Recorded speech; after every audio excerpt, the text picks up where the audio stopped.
Wow, let's give them a clap. Please, let's be seated. I've asked my team, County Secretary, we must engage these guys. Every time of a meeting, isn't it the most African way, for applause? Well done, well done. The team from Burundi, let's clap for them.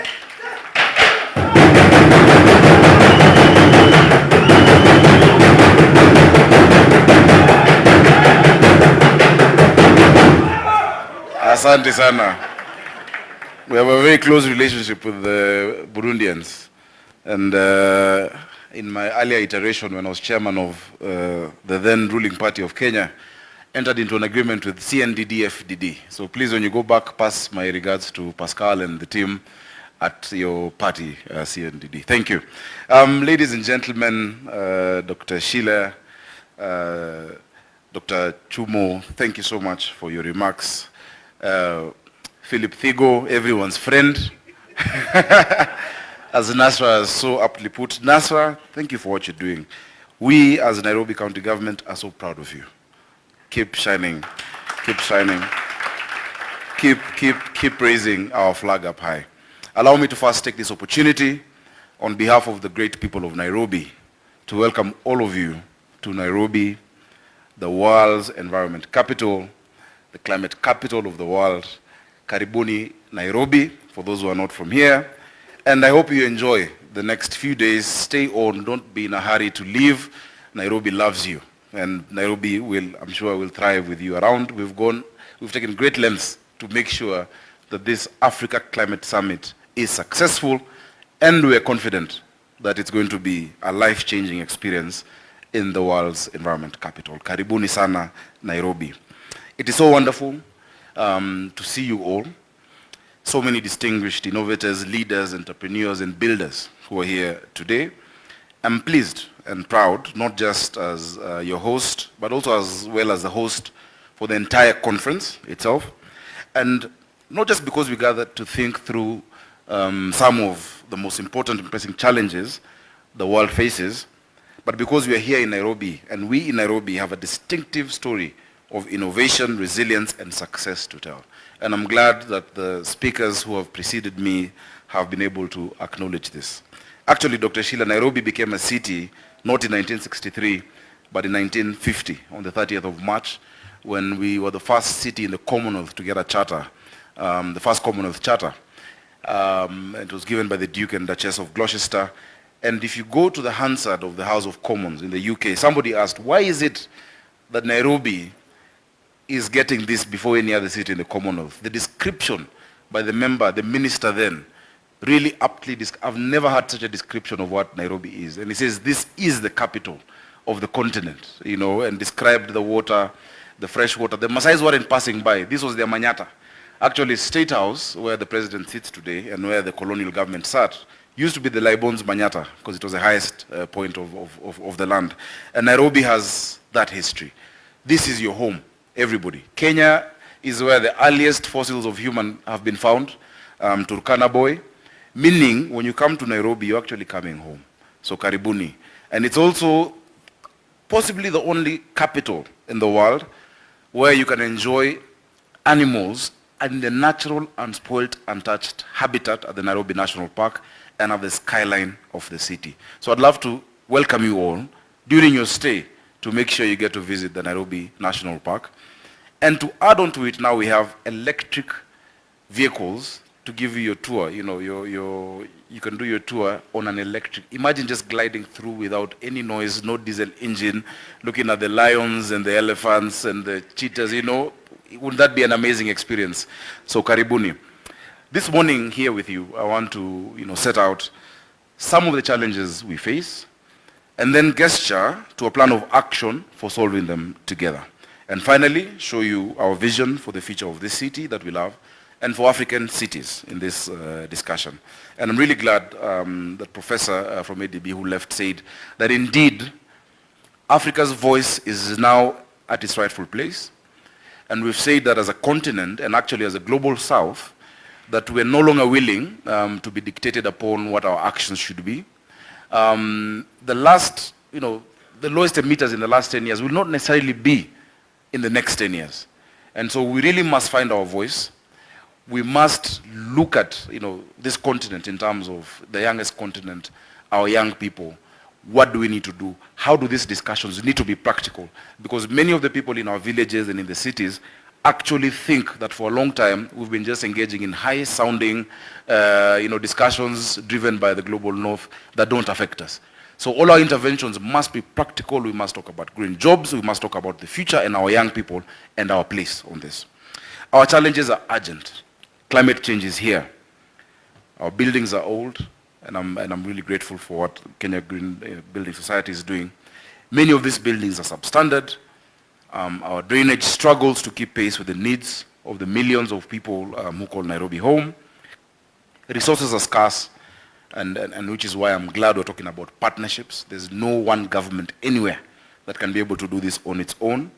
We can raise taxes. We intend to raise an infrastructure bond for the city of Nairobi, but all these sources of income will ultimately fall short of the need and the kind of interventions needed and the thinking that is needed. Climate, money, infrastructure, resources. These are immensely serious challenges. How do we meet them?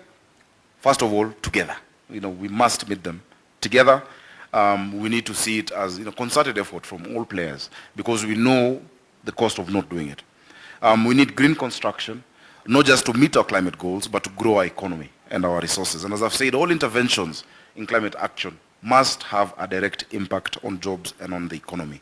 If we have young people in work building the sort of housing infrastructure that Nairobi needs, and that has been an agenda of our President, His Excellency William Ruto, and our agenda at Kenya Kwanza, to meet our climate commitments, then we are invariably also creating jobs, thousands of jobs, and then our governments can expect more revenue.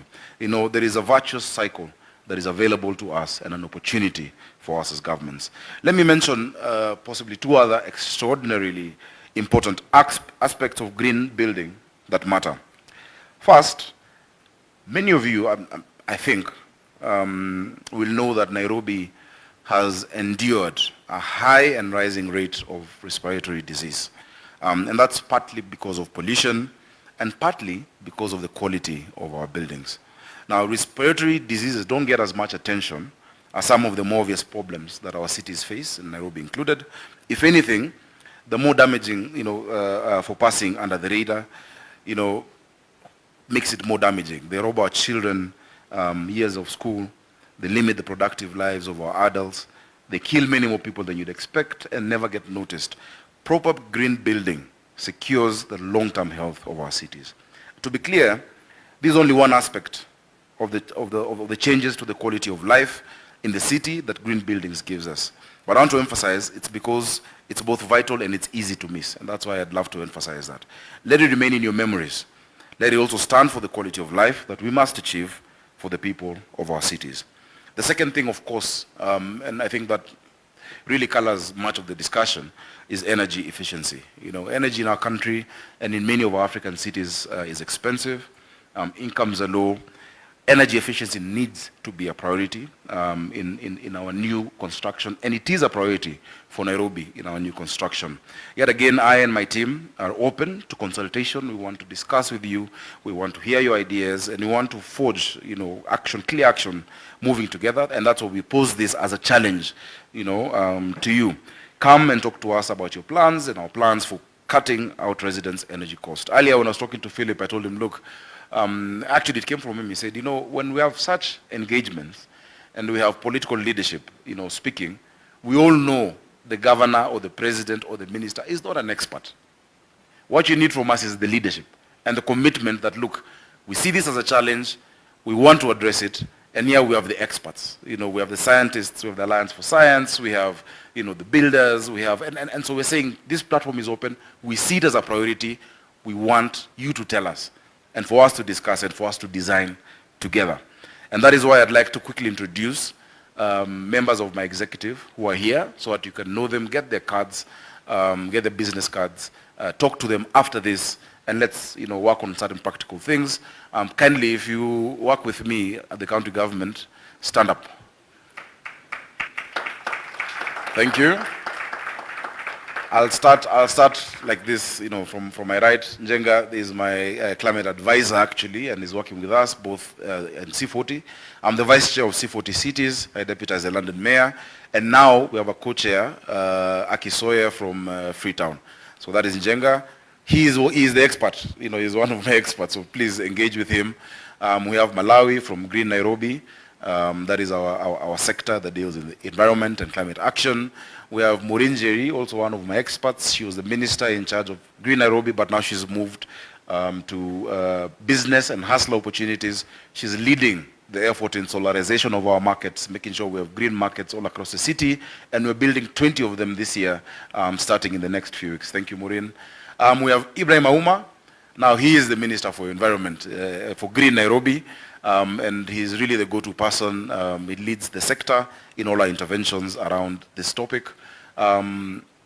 It's a coincidence. His chief officer is also Ibrahim Otieno, who's chief officer for Green Nairobi. Patrick Analo is the county secretary. He's the head of our public service in the county government of Nairobi.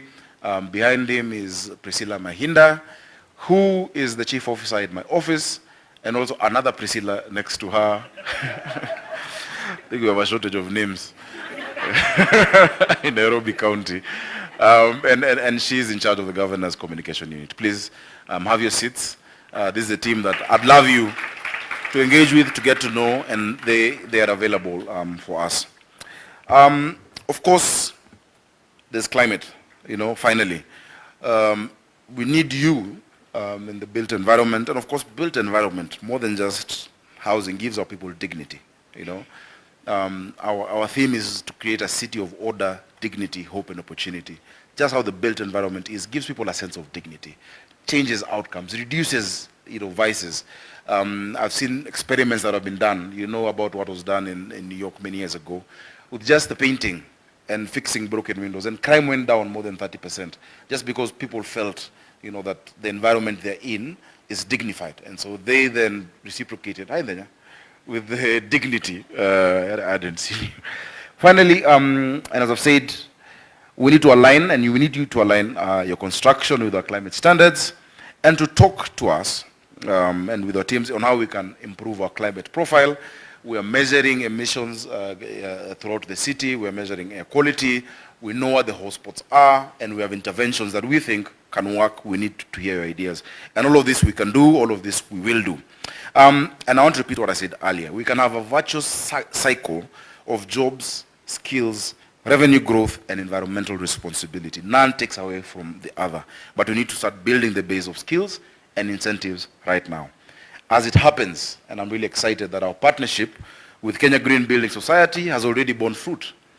We have completed a preliminary edge building assessment at my office, which we intend to certify in time for COP28, and make it the first edge green green government building in Africa, if not the world. City Hall is going to be that first, green government building, because I believe that if we truly intend to build and rehabilitate greener, more resilient buildings in our cities, we need to lead by example.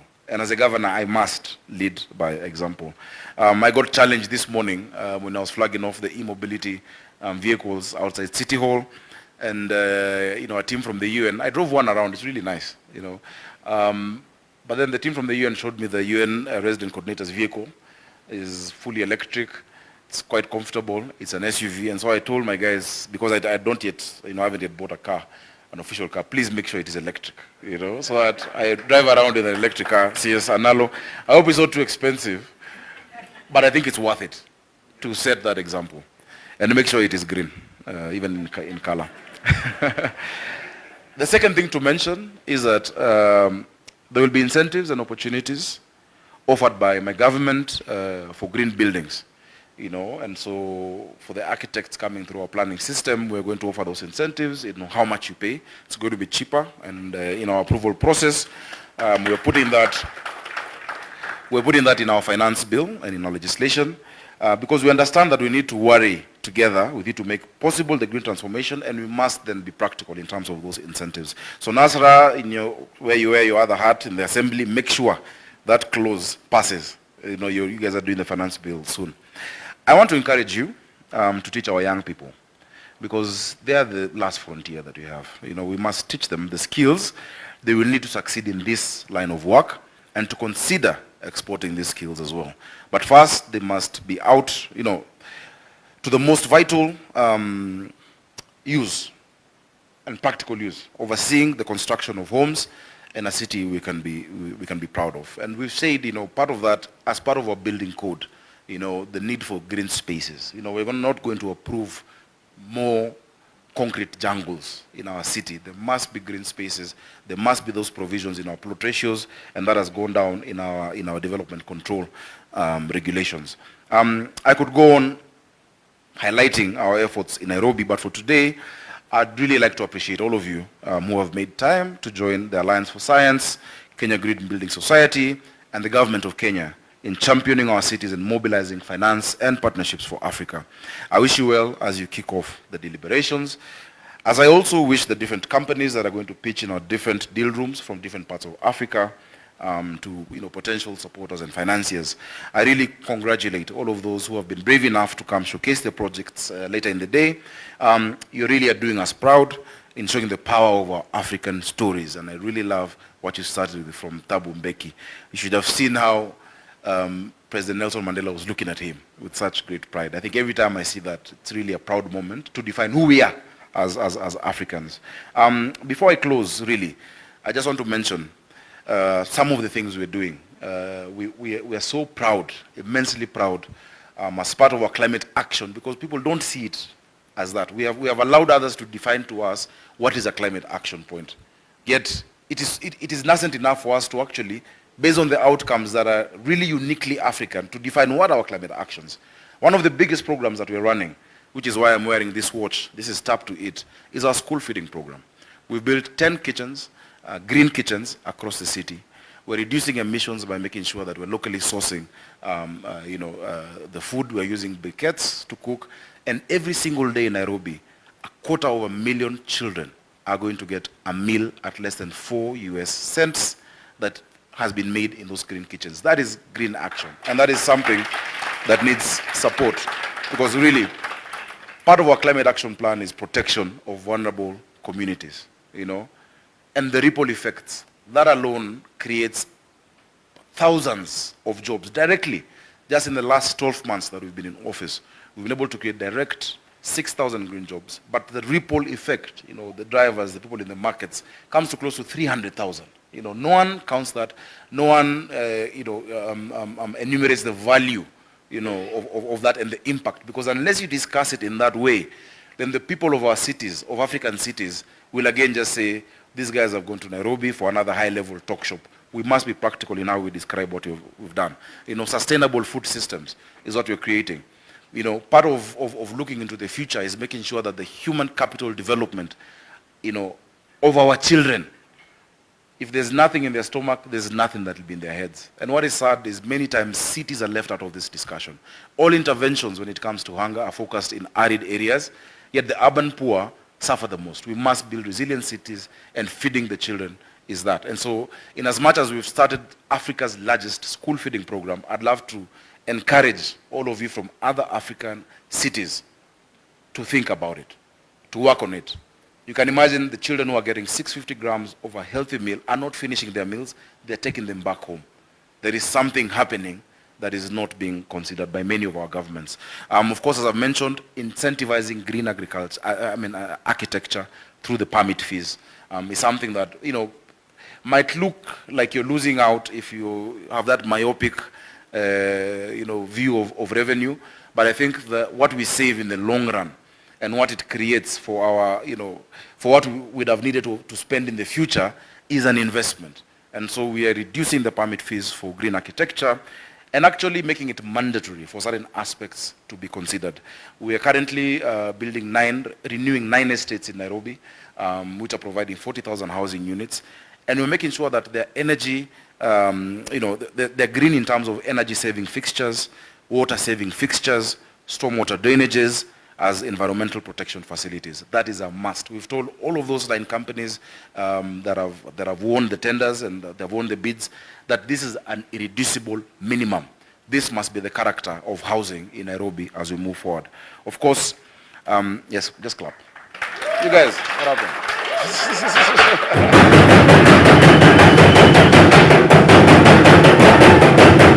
Thank you.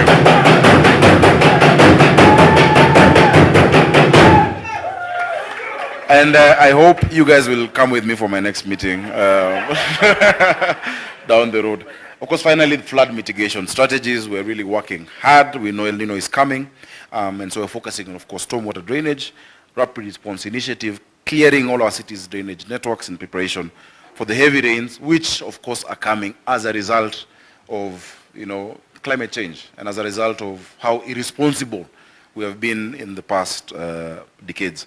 So allow me to finish by really giving you a story of the vision that we have. Because I think, as you said, what has been missing is vision and leadership. I see a Nairobi that is prosperous, a Nairobi that is skilled, a Nairobi in which dignity and opportunity are possessions of every resident of this county. I see a Nairobi that is climate resilient. I want a Nairobi that takes care of its environment. And I hope you're ready to join me and to join us in achieving that vision, not just for our Nairobi, but for our African cities. Lazima iwak. Thank you, and enjoy the rest of the sessions. God bless you.